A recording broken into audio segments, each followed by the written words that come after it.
강혜신의 오늘의 미국.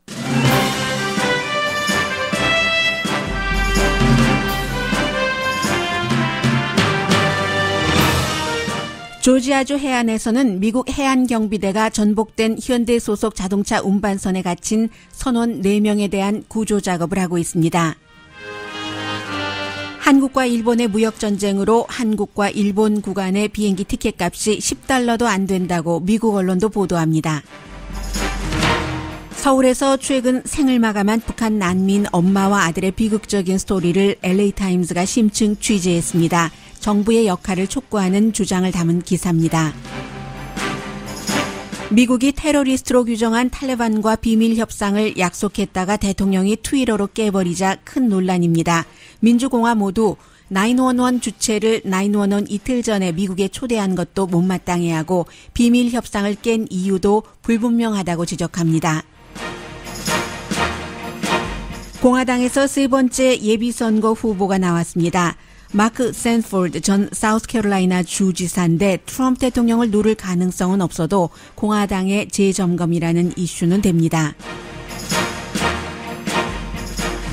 트럼프 대통령의 정치 이력을 이을 것으로 예상되어 온 이방카 트럼프가 서서히 밀려나면서 큰아들 트럼프 주니어가 부상합니다. 잡지 애틀란틱은 트럼프 가문의 유산 이어가기를 할아버지 때부터 심층 보도했습니다.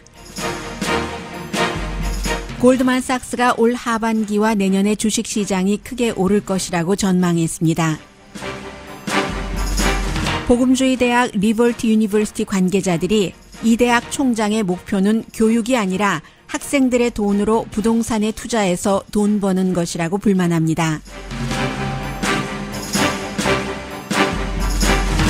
여러분 안녕하십니까? 오늘의 미국 강혜신입니다. 미국은 일요일인 어제부터 토요일에 대통령이 트윗한 그 내용이 온통 모든 뉴스를 다 덮고 있습니다. 말하자면 탑뉴스 중에 탑뉴스, 다른 어느 이슈와도 견줄 수 없는 탑뉴스입니다.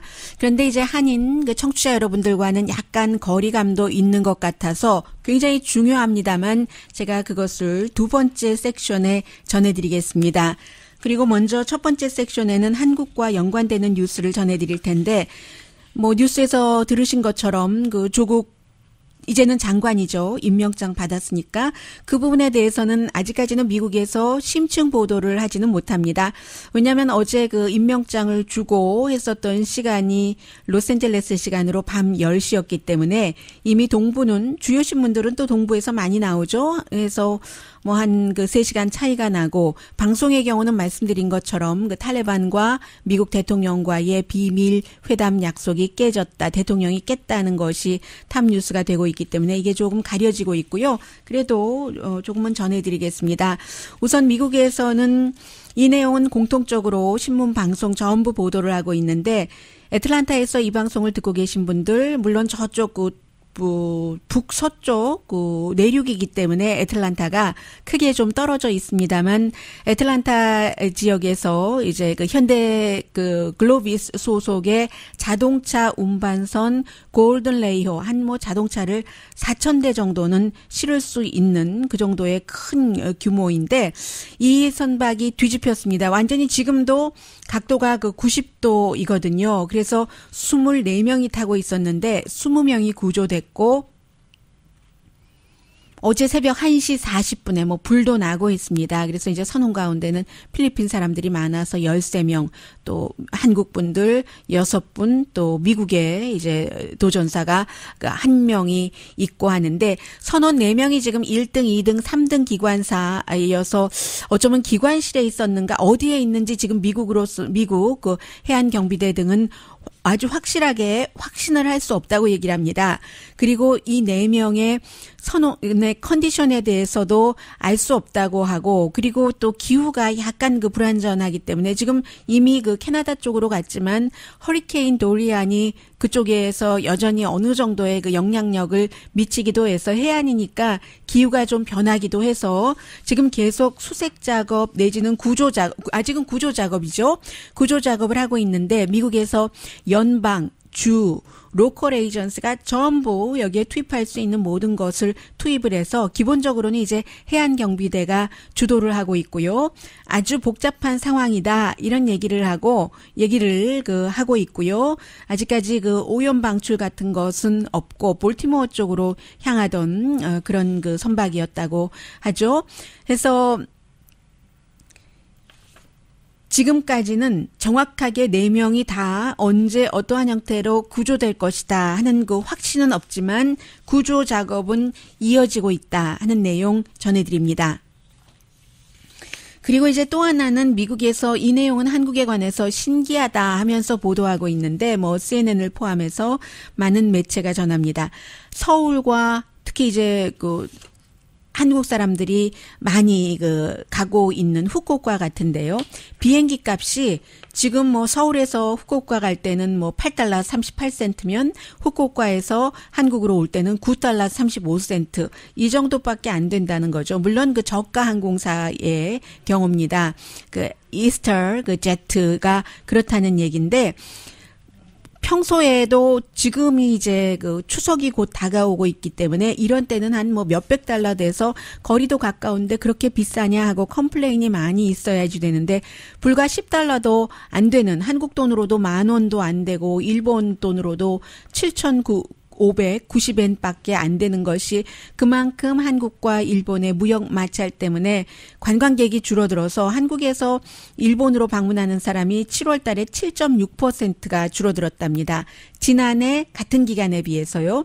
일본 사람들은 한국 사람들이 좀 덜 가는 것보다는 조금 갭이 덜하네요. 한국 방문이 6월부터 7월 사이에 1년 전과 비교할 때는 1.3%나 줄어들었다는 얘기인데 이게 몇백 달러 되는 게 $10도 안 되니까 그만큼 물론 이제 세금은 따로 받기는 합니다만은 한국과 일본과의 이 같은 무역 마찰, 무역 전쟁이 굉장히 많은 사람들을 여행사도 힘들게 한다고도 볼 수 있겠고요. 그런 얘기들 하고 있습니다. 그리고 이제 조국 장관에 대해서는 아직까지는 다 여러분들께서 관심이 있으신 분들께서는 알고 계시는 그런 정도 내용밖에 안 나옵니다. 오늘의 미국에서 한국에 관해서 보도를 해드릴 때는 제가 대강 어디에 포커스를 맞추냐면 물론 그 뉴스를 듣지 않으신 분들도 기본 맥락은 아시게 하고 싶으면서도 또 스트레이트 뉴스에서 전해지지 않은 미국에서 이것을 어떻게 보고 있는가까지 플러스해서 전해드리는 게 저희 오늘의 미국의 한국 뉴스 전달 목표거든요. 그런데 아직까지 후자에 관한 그런 내용은 없습니다. 그래서 전반적으로 다 알고 계시는 내용, 혐의만으로 이 후보 철회를 하는 것은 나쁜 예다 하면서 트럼프 대통령이 파워풀한 조직개혁에 대해서 아주 그것을 완성하길 바란다 하고 이제 장관 임명을 했다는 거죠. 주말에 청문회를 거쳤죠. 청문회 거치고 여러 가지 뉴스가 나왔고 또 이제 청문회에서 조국 후보가 직접적으로 이것을 법을 위반했다 하는 것은 드러난 것이 없고 또 그에 비해서 딸 이런 것이 굉장히 중요한 거잖아요. 한국의 정서법에 따르면. 그래서 엄마가 봉사활동을 했느냐 안 했느냐 날짜가 이러느냐 저러느냐 카이스트도 몇 주 했다고 했는데 사흘 갔느냐 안 갔느냐 그럼 다른 출입문도 있다고 하는데 그랬다 하면 또 다른 사람은 아니 카이스트가 우리 회사도 키카드가 없으면 못 들어오는데 키카드도 없는데 맘대로 다닐 수 있느냐. 그리고 또 이제 조국 후보의 와이프인 동양대학교 정 교수가 기소되기 직전에요. 학교에 새벽에 가서 컴퓨터를 가지고 나오고 또 문을 활짝 열어놓고 또 다시 다른 것들도 서류도 가지고 오고 거기에 따른 또 다른 본인의 해명도 있고 그것이 또 말로만 전달되면은 또 다 루머라고 얘기할 텐데 CCTV에 찍혔잖아요. 새벽에 학교 들어가고 나오고 그런데도 불구하고 지금 문재인 대통령을 지지하는 측에서는 90%가 조국 장관의 임명도 지지했었다. 트럼프 대통령을 지지하는 사람 88%가 트럼프 대통령 하는 모든 일을 지지하는 것과 똑같다고 이렇게 평행선으로 보여지는데요. 그런데 한국 사람들 전체적으로 볼 때는 50%는 이러이러한 이유로 이제 그 조국 후보의 임명에는 반대를 했었다 하는 내용까지 이제 그 정도 전하고 있습니다. 그리고 이제 이 내용은 제가 월요일이고 또 아침에 전하기 편한 뉴스가 있고 오후가 되면서 이제 그 아침에는 좀 불편했는데 편해지는 뉴스가 있는데 이 내용 뒤로 미루려다가 그냥 전하겠습니다. 문득 이 내용을 정리하다가 어떤 생각이 들었냐면 저와 특히 이 방송을 미국에서 듣고 계신 분들은 전부 이민을 오신 분이잖아요. 뿌리 자체 원래 태어난 곳은 한국일 경우가 많고 1세일 경우 뭐 1.5세나 2세와는 조금 다르고요. 그리고 만약에 한국이나 다른 나라에서 이 방송을 듣고 계신 분들이라면 이분들이 다 탈북자 했는데 얼마 전부터 탈북자라고 하지 않고 난민이라고 많이 부릅니다. 오늘 로스앤젤레스 타임스도 난민이라고 부르는데 몇 개월 전에 워싱턴 포스트의 베이징 지국장인 애나 파이필드가 책을 썼고 마지막 계승자라는 그 책에 관해서 인터뷰를 하면서 애나 파이필드도 북한에서 살기 위해서 중국을 거치거나 다른 나라를 거치거나 해서 서울에 정착한 또 미국에서도 이 방송을 듣고 계신 분도 계실 테고요. 그런 분들을 탈북자라고 하면 뭔가 죄를 짓고 도망 나온 것 같다는 느낌도 있기 때문에 이제 난민이라고 그렇게 표현을 했고 오늘 로스앤젤레스 타임스가 아침에 읽기에 조금 가라앉기도 하는 이 스토리를 전했는데 누구에게나 해당될 수 있는 스토리이기도 하겠다. 이민자에게는 그런 느낌의 이 첫 번째 섹션에 전해드립니다. 한성옥이라는 분이 30대인 것 같아요. 6살 그 아들과 함께 얼마 전에 숨진 채 집에서 발견이 됐는데 결국은 너무너무 좋은 인생을 갈구하면서 북한에서부터 여러 가지 그 스토리를 거쳐서 한국에 왔는데 외롭고 가난하고 결국은 못 먹어서 숨진 것 같더라. 아들과 함께 6살 된 그 아들입니다. 그래서 이제 많은 그 다른 그 북한에서 탈출을 한 그런 난민들이 이게 내 스토리 같다. 우리 엄마 아빠 돌아가셨을 때도 내가 이렇게 많이 울어보지 못했다 하면서 이제 그 일이 7월 달에 있었기 때문에 하얀색 국화, 노란색 국화도 다 시들어가고 그렇습니다. 그래서 이제 이 엄마와 아들이 숨지기 전에 바깥 접촉도 제대로 하지 못했고 저소득층 아파트에서 굶은 것처럼 지금 보인다는 얘기예요. 숨졌는데 마지막으로 5월 달에 은행에서 갖고 있는 모든 재산을 다 찾았는데 그 전 재산이 3,858달러 미국 돈으로 3달러도 안 된다는 그런 겁니다. 그래서 이제 많은 사람들이 얼마나 많은 그 스토리들과 본인과 대입시켜서 왔고 정치인들도 왔고 카메라도 왔고 사람들은 컴앤고 하고 지금도 조의를 표하는 사람도 있기는 있지만 그리고 두 사람의 그 마지막도 수도국 직원이 와서 너무 그 냄새가 나길래 빌딩 관리인에게 알려서 그들의 엄마와 아들의 마지막을 이제 세상이 알게 됐다는 건데 그 집을 치우는 사람이 나중에 와서 보고는 냉장고에 남아있는 것이라고는 고춧가루 뿐이더라. 서울에 탈북자가 서울이 아니라 사우스코리아에 33,000명 정도가 살고 있는데 북한에서 한국을 동경했던 사람들은 텔레비전에 나오는 그런 그 드라마에 나오는 화려한 것, 고층 빌딩만 보고 내가 이렇게 배가 고픈데 한국에 가면 살 수 있겠지 하는 마음으로 오는데 그게 그렇지 않다는 여러 사람들의 스토리를 적습니다. 어떤 사람은 본인은 지금 서울에서 살고 있지만 브라더는 탈출하려다가 북한에서 잡혀서 숨졌고 뭐 탈북자로서 뭐 결혼을 했고 딸도 낳았는데 뭐 기타 등등 해서 뭐 중국 음식을 배달하면서 힘들게 살고 있는 사람. 정부가 이 탈북자들을 지원하고 한국에서 잘 적응하고 동화해서 살아가게 하는데 실패했다고 얘기를 합니다. 통일부도 실패를 했다. 이런 얘기를 하고 있고요. 숨진 그 부분은 이제 30살 가까스로 넘었던가 그렇다는 거예요. 그런데 손을 보면은 주름이 너무 많이 있었다는 거죠.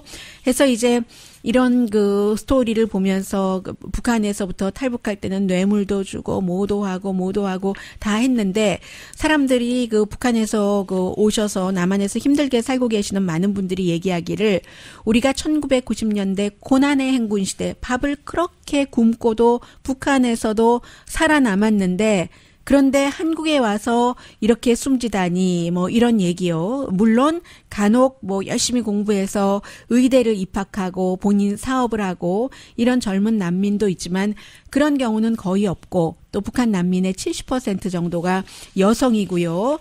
그리고 이제 대체로 이렇게 해서 숨질 때는 눈을 뜨고 숨지는 경우가 굉장히 많다고 얘기를 하거든요. 그게 이제 끝까지 그 숨질 때까지 뭐 희망을 찾는 것처럼 보였다. 뭐 이렇게 그것은 살아있는 사람의 그 해석이기는 하겠지만 그런 얘기요. 그래서 한국 정부가 그 장례식만 제대로 치러주는 게 아니라 왜 이런 일이 일어나는가? 그리고 이제 그것도 철저히 조사를 해야지 되지만 앞으로도 계속 남북 화합을 얘기를 하고 통일을 얘기를 하는데 그렇게 되는 경우 이제 북한에서 어렵게 남한으로 와서 살게 된 이런 사람에 대한 처우부터 제대로 해라 하는 그런 메시지가 오늘 로스앤젤레스 타임즈 일면에서부터 뒤로 가면 아주 긴 내용의 기사 서울에서 빅토리아 김 기자가 취재해서 보냈습니다.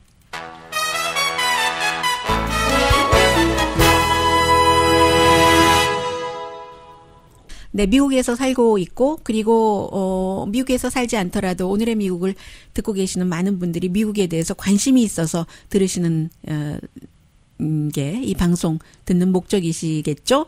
오늘 미국의 탑 뉴스 잠시 뒤에 전합니다.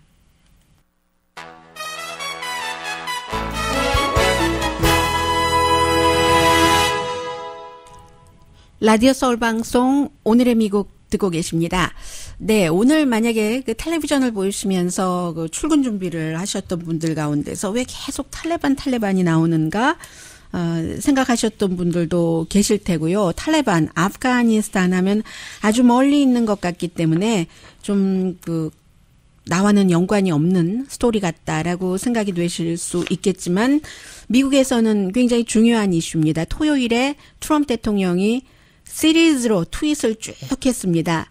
그 시리즈의 그 트윗의 내용은 원래 일요일 그러니까 어제요. 그 대통령의 별장인 캠프 데이비드에서 예전에 이스라엘과 팔레스타인의 그 지도자들이 만나고 그게 이제 빌 클린턴 때도 그랬고 또 그 지미 카러 때도 그랬고 뭐 그랬던 바로 그 장소에서 탈레반 관계자들과 만나서 협상을 하기로 비밀리에 그동안 1년 넘게 추진을 해왔다는 그런 일인데 그것을 깨버리겠다 하고 트럼프 대통령이 얘기를 했습니다. 그리고 탈레반은 미국에서 테러리스트 그룹으로 지정을 했고 왜냐하면 9.11 사건 때 이제 그 배후에 있었고 지금도 이제 알카이다와의 연관 지원 이런 것 때문에요.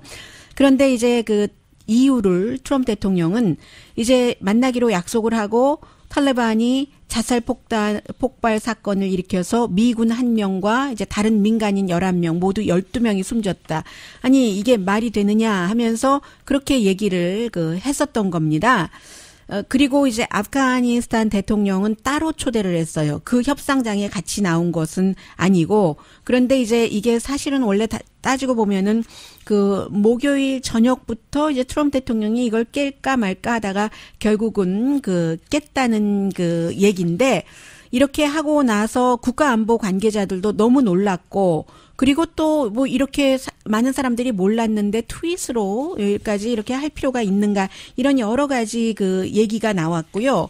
민주당에서는 당연히 예를 들어서 예비선거 후보인 훌리안 카스트로 같은 경우는 처음에는 과연 미팅이 계획되기는 됐었던 거야. 왜냐하면 트럼프 대통령이 하도 사실과 다른 얘기를 트윗으로 하고 허리케인에 관한 지도도 스스로 검은색 마크 샤피게이트라고 하잖아요. 고치고 이런 일이 있으니까 그 계획은 됐던 거야.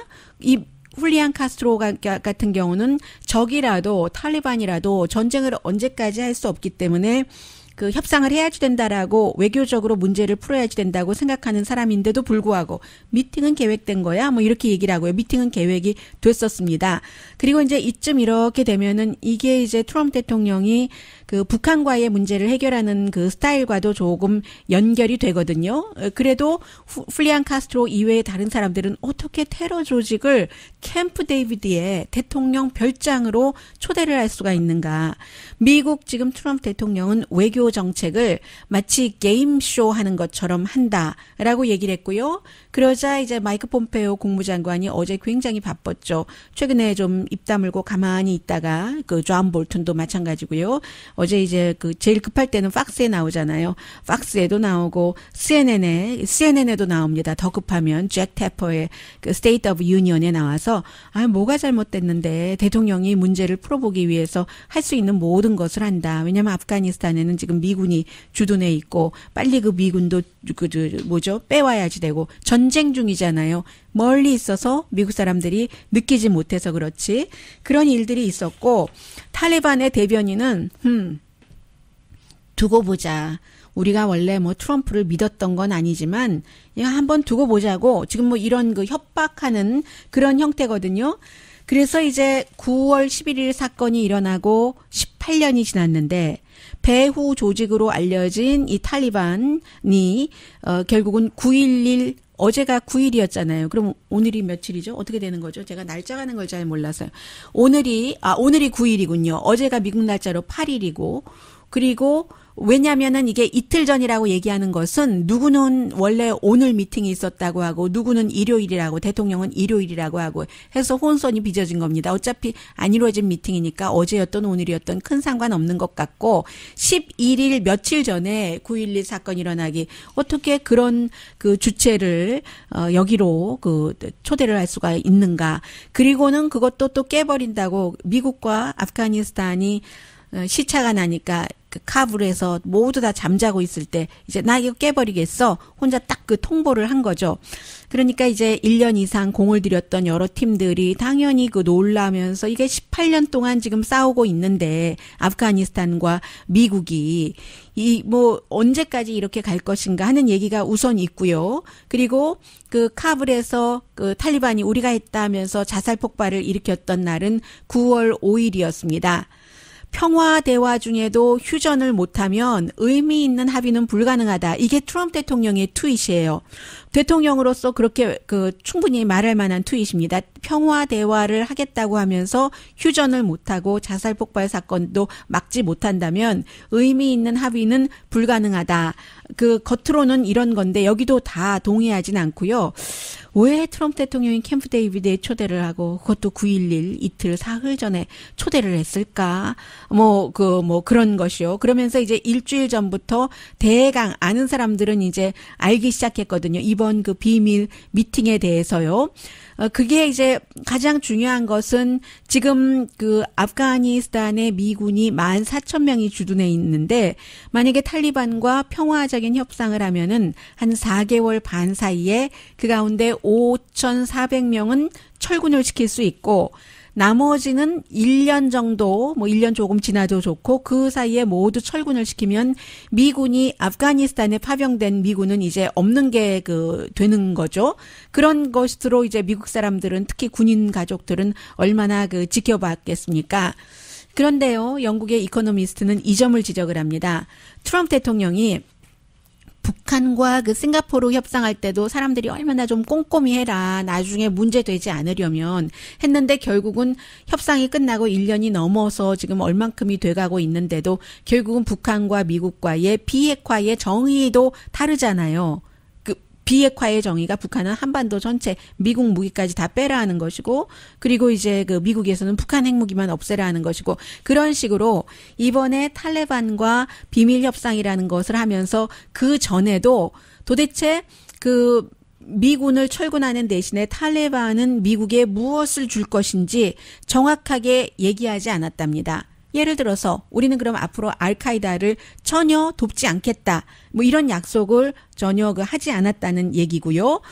아니면 뭐 미군 기지 주변에서의 폭력 같은 거 우리가 그런 사건은 일으키지 않겠다던가 이런 그 선제 조건이 없었기 때문에 그게 무슨 협상이냐 이런 지적이 있었고 그렇기 때문에 또 아프가니스탄의 대통령도 이번 협상을 싫어했고요. 자슈아 로가니가 왜냐하면 미군이 급하게 철군을 해버리면 이 아프가니스탄의 아슈아 가니 같은 경우는 대통령으로서 좀 불안하잖아요. 지금 아프가니스탄의 군대가 완전히 탈레반을 무찌를 수 있는 그 정도가 되지 않기 때문에 그래서 이제 싫어했는데 지금 아프가니스탄 대통령만 좋아하게 생겼습니다. 그래서 이제 사람들이 진짜 9월 5일 날 미군 1명 숨진 거 이게 트럼프 대통령이 이 비밀 협상을 깬 이유야? 아니면 또 탈레반에게 더 협박해서 더 받아내려고 그러는 거야? 아무도 모르죠. 그런데 만약에 탈레반에게 더 받아내려고 그런다면 그래서 트위터로 이거 이번 취소라고 했다면 역풍이 있을 것으로 전문가들은 본다는 겁니다. 탈레반은 지금까지도 미국이 하는 약속을 믿은 적이 없고 더군다나 트럼프 대통령이 너무나 변덕스럽고 많은 것을 국제사회에서 바꿔왔기 때문에 이왕 이렇게 된 바에는 지금 이미 선언을 했고요. 더 큰 보복을 우리가 할 것이다 라고 얘기를 했다는 그런 분위기고요. 군 관계자들은 당분간은 이제 다시 비밀 협상을 한다던가 이런 것이 좀 어렵지 않을까 보는데 트럼프 대통령이기 때문에 또 쉬울 수도 있어요. 트윗 소송이 가라앉고 나면은 글쎄요. 또다시 미군을 그럼 언제 철군시키지? 18년이나 됐는데 그럼 20년, 30년을 계속 이 전쟁을 해야지 되는 거야? 이런 상태요. 그리고 또 대통령도 트윗에서 이런 얘기도 있습니다. 얼마나 많은 세대를, 데케이즈를 더 싸울 것인가? How many road? 밥 딜란 노래 같아요. The answer is 이코노미스트는 longer than Trump. 적어도 지금 시점에서는 트럼프 대통령 이제 조금 있으면 선거해야 되고 하니까 트럼프 대통령 그 이후까지는 갈 것 같다. 그래도 협상은 하긴 하겠죠. 아프가니스탄과 언제까지 이럴 수는 없고. 그런데 당장은 탈리반도 하고 지금 뭔가를 마음속에 꼭 이렇게 뭔가를 못 같은 것을 딱 올려놓고 있고 미국을 그렇다고 쉽게 이길 수는 없지만 미국 사람들은 좀 피곤해지고 아프가니스탄 군대들도 또 고통받고 한다는 얘기죠. 그래서 이제 또 한 번 이렇게 비밀 협상이라는 것을 하면서도 트럼프 대통령 마음속으로는 그렇게 생각했다고 주변 사람들은 보고 있는데 내가 아주 이 모든 것을 아주 쉽게 캠프 데이비드의 탈레반 그 사람들이 오기만 오면은 아주 쉽게 내가 뭔가를 이룰 수 있다는 게 트럼프 대통령의 생각이었다고 주변 사람들이 얘기를 하고 있거든요. 그게 이제 김정은과 처음에 만나기 전에 딱 그 룸에 들어가면 1분 안에 본인은 다 김정은 마음을 독심술로 읽고 그리고 다 1분 안에 이길 수 있는 전략이 다 세워진다라고 얘기를 했었잖아요. 아마 이번에도 이제 그런 약간의 그런 스타일이 들어갔는데 중간에 이렇게 보니까 이게 이렇게 쉽지가 않았다는 것을 뒤늦게 깨달은 것이 아닌가 그렇게들 많은 사람들이 분석을 하고요. 잠시 뒤에 경제 관련 뉴스 전합니다.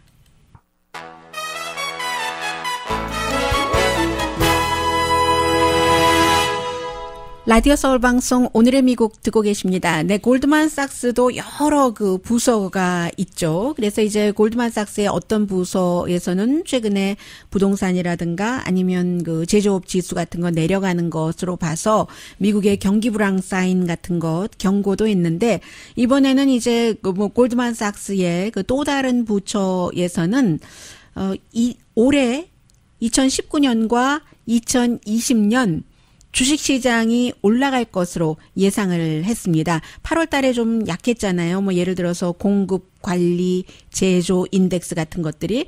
그런 것들이 약했기 때문에 9월 달에 살 때다. 투자가들에게 그런 얘기하고요. 골드만삭스가 지금 예상하고 있기로는 S&P 500 지수가 올해 말경이 되면은 3,100 정도가 돼서 현재보다 한 4% 정도 올라가는 게 되겠네요. 그리고 2020년 내년에는 그것보다도 또 올라가서 3,400 정도가 되면 그 정도면은 좀 의미 있는 그 개인이라고 할까요? 그렇게 되잖아요. 뭐 예상은 아무튼 골드만삭스의 현재로서의 예상은 그렇습니다. 그런 얘기를 했고요. 그리고 이 내용은 오늘 그 폴리티코가 자세히 그 취재를 했는데 저는 그 굵은 맥락만 말씀을 드리겠습니다. 미국에서 리버티 유니버시티 하면은 복음주의 그 대학교로 굉장히 유명하고 아버지의 그 유산을 그대로 이어받아서 아들이 지금 총장이고요. 제리 팔웰 주니어 트럼프 대통령의 아주 그 열렬한 지지자이고, 그런데 이 대학교의 그 재정 부문을 관리하고 있는 그 관리자들이 폴리티코와의 인터뷰에서 학교를, 본인이 일하고 있는 학교를 그 비난을 하는 겁니다. 우선 기본적으로는 그 이 총장의 학교 운영 방식이 독재적이고, 그리고 이건 학교가 아니다. 학교의 모든 것을 부동산으로 해서 돈을 벌려는 부동산 기금으로 활용을 하고 있기 때문에 교육을 하려는 게 아니라 목표가 학생이 낸 돈, 등록금으로 부동산 투자를 하는 거다.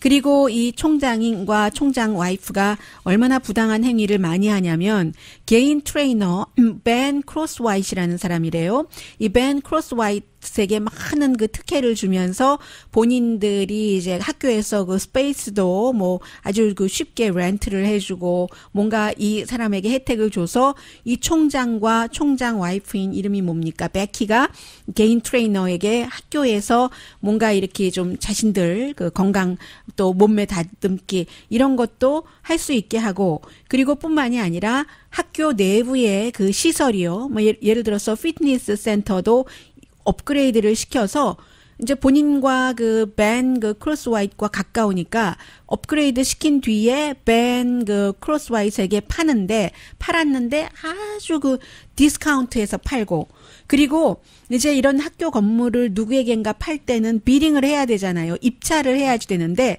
아무런 입찰도 받지 않고 오로지 자신의 개인 트레이너인 벤 크로스와이트에게 아주 업그레이드를 해서 디스카운트하는 그런 형태로 팔고 뭐 이런 식으로. 그리고 복음주의 그 대학교의 총장이 뭐 나이트클럽에서 파티를 하는 게 나쁜 건 아닙니다만 어쨌든 그 맞는 옷이 있잖아요. 사람에 따라서.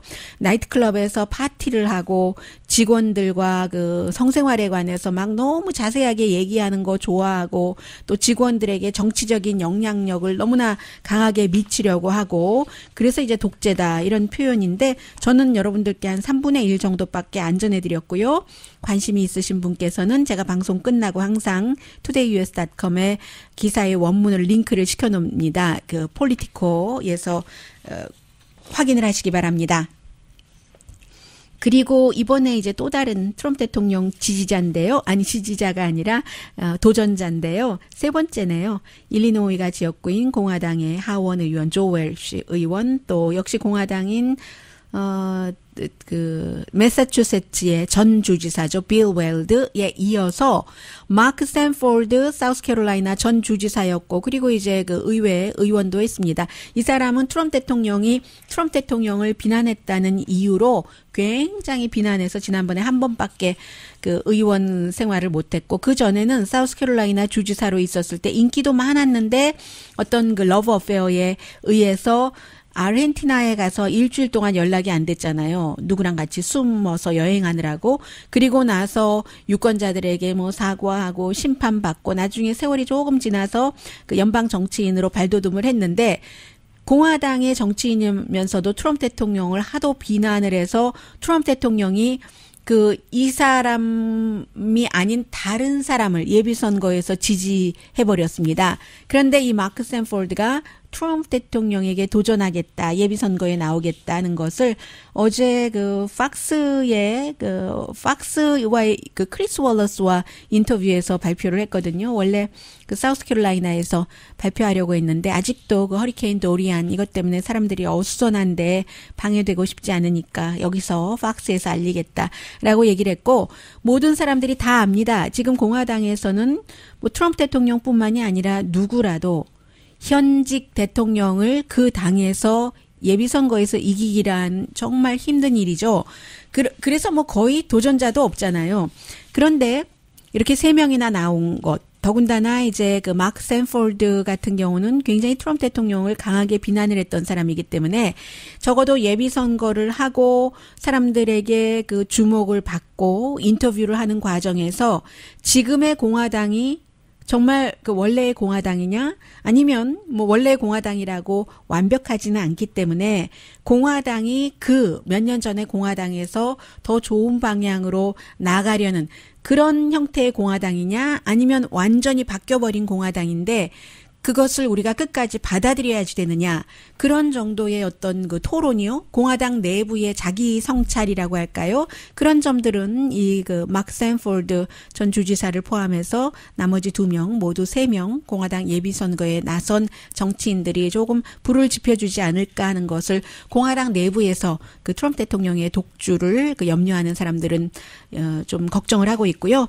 잠시 뒤에는 제가 어떤 때는 이제 짧게 전해드리려고 하다가 막상 이렇게 들어가 보면은 이제 좀 이것은 좀 많이 전해드려야지 되겠다 하는 생각을 할 때도 있고 그렇거든요. 그리고 뉴스도 그 운명이 여러 가지 상황에 따라서 갈려요. 어떤 때는 정말 많이 전해드려야지 되는데 시간이 너무 모자라서 아예 못 전해드리는 경우도 있고, 잠시 뒤에는 원래는 살짝 언급하려고 했는데 조금 깊게 들어간 그런 그 왕가, 왕족, 모든 사람들은 다 그 목표가 있잖아요. 인생에 처음에는 그냥 먹고 사는 게 해결되면 그 다음에 유명해지더라도 좀 더 제대로 유명해지면 그럼 나는 뭐를 남기고 죽나? 내가 죽은 뒤에 나의 레가시는, 그런 트럼프 가문의 레가시에 대해서 보도해드립니다.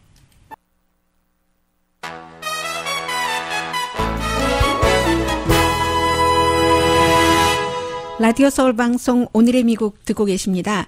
네, 이번 달에 이제 그 잡지인데요. 잡지 애틀란틱이 뭐 날마다 뉴스도 내지만 이제 특히 잡지에 실릴, 그래서 굉장히 그 기사가 깁니다. 계승자, succession 뭐 이런 그 제목으로 나오게 되는데 biggest crown ever 해서 이제 그 크라운이, 왕관이 쫙 있고 보석이 막 박혀 있고 그 왕관에 그렇게 써 있습니다. 이게 the heir 해서 누군가가 이제 트럼프 가문에서 이 정치적인 것을 물려받는다면 하는데, 이제 이 내용이 사실은 지난 주말에 트럼프 대통령 캠페인 측에서 이제 트럼프 가문은 수십 년의 정치 역사를 그 쓰기 시작하고 그것이 계속 이어지는 거다. 이 대통령 이후에도, 이런 내용이 나온 다음에 이제 사실은 이 취재는 그보다 더 먼저 됐을 테고요. 아무튼 주목을 받고 있는데, 지금까지는 그 트럼프 대통령이 가장 좋아하는 자녀도 이반카 트럼프고, 그리고 실제로 이반카 트럼프와 남편인 자레드 쿠슈너가 백악관에 들어가서 일을 하고 있는데, 그럼에도 불구하고 지금 그 트럼프 대통령의 맏아들 도널드 트럼프 주니어가 굉장히 인기가 있어서요. 특히 공화당 사이에서. 그래서 이방카가 이제 스르르 물러나면서 도널드 트럼프 주니어가 지금 들어가고 있다 하는 얘기인데, 실제로 지난번에 그 트럼프 대통령이 나 재선에 출마합니다 하는 그 선거 캠페인을 공식적으로 했었을 때, 시작한 날, 그날 그 자리에서 이반카 트럼프와 자레드 쿠슈너는 청중석에 앉아 있었고, 도널드 트럼프 주니어가 올라갔었을 때 사람들이 막 발을 구르면서 좋아했거든요. 그리고 도널드 트럼프 주니어가 굉장히 그 과격한 말도 많이 하고 해서 그래서인지 공화당에서 그를 지지하는, 발을 구르면서 좋아해요. 정말로. 그런 것들이 대단하거든요. 해서 이 애틀란틱이 트럼프 가문이 어떻게 그 승계가 이어졌는가 하는 것을 다시 알려주고 있는데, 예전에 1899년도 워싱턴 그 시애틀 인근에 그 사창가에서 이 왕국은 시작된다. 첫 번째 문장입니다. 골드러쉬, 그 골드러쉬 하면서 레스토랑, 이름도 없는 그 레스토랑에서 매춘이 일어났고, 거기서 이제 프레드릭 트럼프 대통령의 할아버지입니다. 돈을 많이 번 겁니다. 바 건너편에는 딱 그 칸막이가 있어서 침대, 여자들이 있었고, 이미 그때 돈을 많이 벌었던 사람이에요. 이 사람이 독일에서 와서. 그래서 이제 사람들이 오고 나가고 해서 이제 16살 때 원래 독일을 떠났거든요. 징집 피하면서. 그래서 원래는 맨하탄에 가서 이발사 하다가 열차 타고 골드러시 있다고 하니까 돈 모아서 이쪽으로 와서 골드러시로 돈 좀 벌고, 그 세트링근, 그 몬테 크리스토 이쪽에서 사창가를 시작을 해서 돈 많이 버니까 독일에 가서 살려고 예쁜 와이프도 얻고 해서 했는데, 독일에서 징집을 기피했던 사람이기 때문에 안 받아줬습니다. 이 그 트럼프의 할아버지가 청원서까지 막 만들었는데도 결국은 독일에서 살 수가 없었기 때문에 뉴욕으로 왔고, 뉴욕에 와서 그 당시에 이제 스페니쉬 독감 막 퍼지고 할 때 49살에 숨졌죠. 그 당시에 50만 달러를 남겼고, 그 미망인 그 할아버지가 이제 자녀가 있었는데, 이제 그 자녀가 지금 트럼프 대통령의 아버지죠. 아버지가 중간이었습니다. 트럼프 대통령도 맏아들이 아니잖아요. 중간 아이를 이 엄마가 딱 찍어서 하이스쿨 졸업하고 뭐 이 부동산 이렇게 저렇게 하게 해서 브루클린과 퀸스에서 돈 많이 벌었고, 그리고는 이제 1950년대 이미 아파트 같은 거 그 많이 하게 된 그런 일이에요. 그래서 우디 가스리가 그 사람은 흑인들은 뭐 받지도 않았고 저소득층 아파트를 운영하면서도 그런 노래도 지었던 그 스토리고요.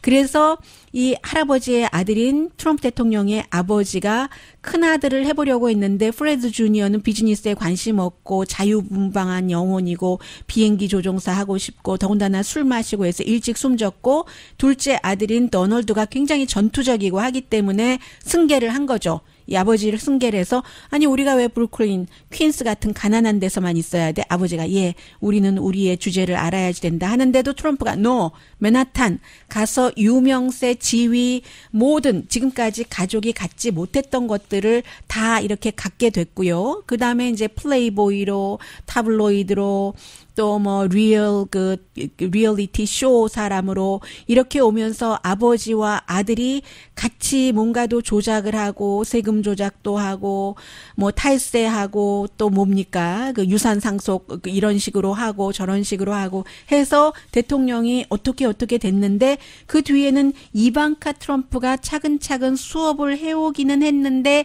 그게 아니라 이 아들이 너무나 그 공화당 사이에서 인기가 있기 때문에 아마도 지금 같아서는 이방카가 아니라 맏아들이, 이번에는 맏아들, 둘째 아들이 아니라 그 자리를 잇지 않을까 예상들을 한답니다. 아마존이 만들어진 지 25년이 되는데요. 처음으로 여기도 역시 시애틀입니다. 헤드쿼터가 시애틀에서 900명 직원이 아마 다음 주에 시위하는가 봅니다. 아마존이 환경에 너무 무감각하다면서요. 강혜신이었습니다.